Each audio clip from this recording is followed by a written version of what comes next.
when I consider the end goal, it reminds me of one of the tools that you can use here with AWS called the Well-Architected Framework.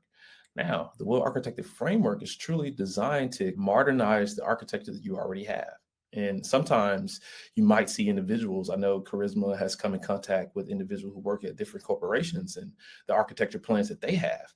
You have individuals who migrate into the cloud and they have some starting point, right? We don't want you to wait to migrate, but we do want you to do it at a good position for you. And when you're in a good position to migrate into the cloud, you do that. And maybe you just lifted and shifted that architecture, that traditional architecture that you had, and you're choosing now digital devices to run your architecture in the cloud. You would use something like the Well-Architected Framework tool as a guide to follow best practices around 6 different pillars. And so we're going to leave a link so you can get access to the Well-Architected Framework. And matter of fact, I'll just pull it up on another screen to show you the main blog page. And we'll have an opportunity to walk deeper into some of the documentation just super quickly, just to give you an overview of what that is. Perfect. And while Ariel's pulling that up, think about these pillars as stepping stones, right? Or parts of a foundation that you're building or looking to understand, because quite often we tend to inherit someone else's decisions, right? Yes. We tend to work with other teams who have done this for us already. And so what I specifically mean a little bit further is sometimes you're doing what someone else wants you to do, right? Not necessarily what you would implement yourself, but what someone else is asking you to do. So with that in mind, understanding why some of these decisions were made, why some of these architectural designs, or why some of these security controls were put into place helps with that foundational level. Absolutely. I remember talking to someone who was at a company, Charisma, and they had other ideas that they wanted to implement. They had things that they thought was important, but a lot of times the messaging comes from the top down. You find yourself in some enterprise company and you work in a particular role in a position. A lot of the things that are going to happen come from the top down. They decide to get it done, and now you have to skill yourself up to meet those goals too, right? And as we consider this blog page that you'll have a link to access to, we really want to focus on, like Charisma talked about, those 6 pillars, right? And the why. The first pillar I love a whole lot, Charisma. When I first came into this industry, my first job was a tech support person.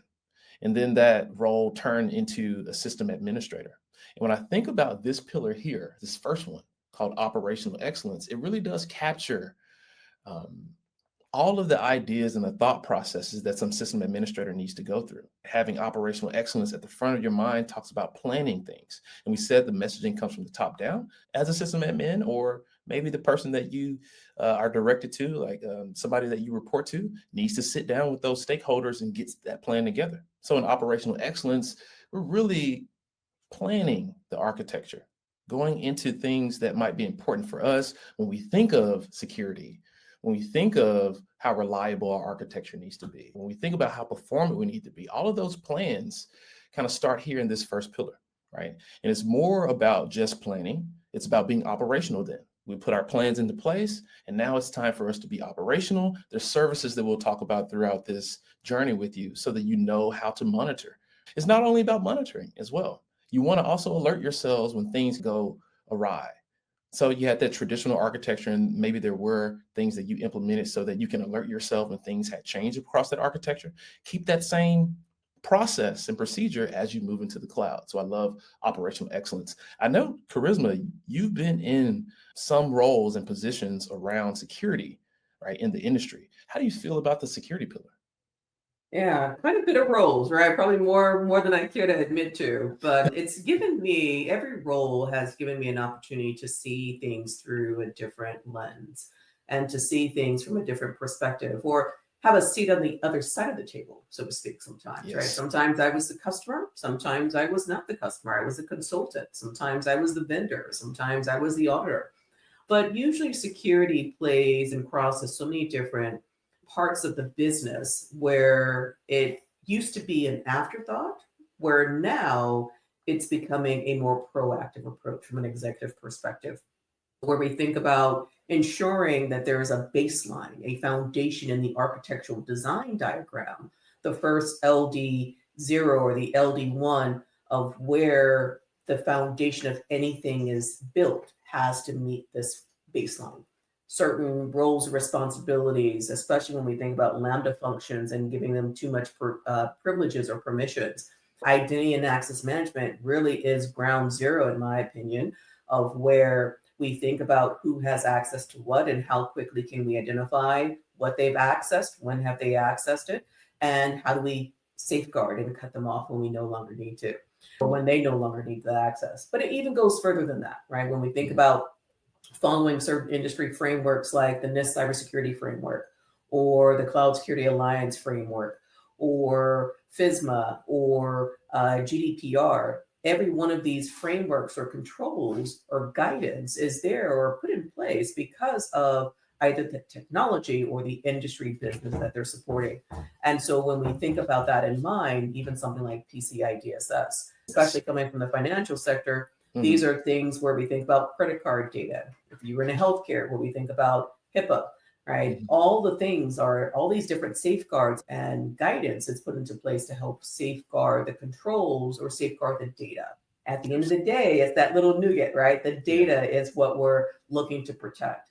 And that's the base of where we think about these pillars of our well-architected framework here at AWS, is to help everyone understand why.